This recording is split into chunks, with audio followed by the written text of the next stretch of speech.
खरं आई रुक्मिणीचं दर्शन या ठिकाणी आपल्याला मिळालं आहे, त्याला आपल्याला पुढे न्यायचं आहे।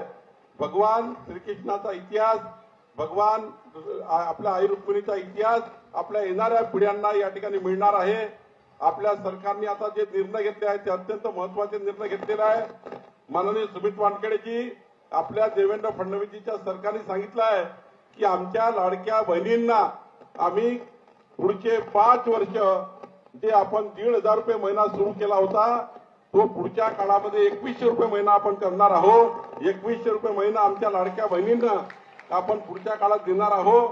आमच्या शेतकऱ्यांना आम्ही शब्द दिला होता, आम्ही निवडणुकीमध्ये राजेश वानखेडेच्या निवडणुकीत शब्द दिला होता की शेतकऱ्यांना पुढचे 5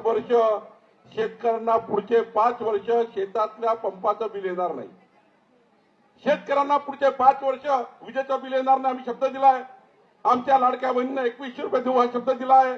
आणि आमच्या सरकारने सांगितलेलं आहे ज्यांना खऱ्या खुऱ्या कर्जमाफीची गरज आहे, फार्म हाऊसवाले, मोठे मोठे लोक, लेआउटचे लोक, मर्सडीजमध्ये फिरणारे लोक, त्यांनी शेतीवर कर्ज उचललं असेल त्यांना कर्जमाफी होणार नाही। पण कौंडण्य पुढच्या महाराष्ट्रातल्या गरीब माणसाची, शेतकऱ्याची कर्जमाफी आपलं सरकार केल्याशिवाय राहणार नाही, याचाही निर्णय आपण करतो आहे। आपलं सरकार, देवेंद्र फडणवीसचं सरकार काल निर्णय घेतलाय, आतापर्यंतच्या महाराष्ट्राच्या इतिहासामध्ये कधीही विजेचे बिल स्वस्त झाले नाही। बिल प्रत्येक महिन्यानी 10% वाढतात, विजेचे रेट प्रत्येक 10% वाढतात प्रत्येक वर्षी। पण माननीय देवेंद्रजींनी काल निर्णय घेतलेला आहे, आत्ताचा रेट 8 रुपये 10 पैसे आहे, पुढच्या 5 वर्षांनी जर ऍव्हरेज केलं तो 11 रुपये 20 पैसे झाला पाहिजे। ऍव्हरेज रेट ज्या पद्धतीने वाढ सुरू आहे, ज्या पद्धतीची भाववाढ चालू आहे, पण माननीय देवेंद्र फडणवीसजी निर्णय घेतलेला आहे आपलं घरगुती जे वीज बिल आहे, म्हणजे शेताचं वीज बिल आम्ही घेणारच नाही, शेतकऱ्याकडे घेणारच नाही।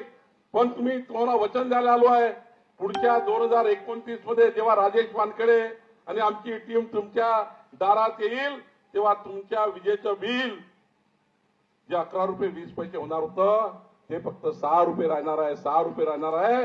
हा निर्णय त्या ठिकाणी देवेंद्र फडणवीस सरकारने घेतलेला आहे। आणि म्हणून गरीब माणसाला वीज स्वस्त मिळाली पाहिजे, शेतकऱ्याला वीज मोफत मिळाली पाहिजे। आमचं सरकार निर्णय घेत आहे, मी निर्णय घेतोय, मी सर्वात जास्त पैसा कुणाला देणार आहे, या अमरावती जिल्ह्याच्या पांदन रस्त्याला देणार आहे। या जिल्ह्यातले संपूर्ण पांदन रस्ते चांगले झाले पाहिजे।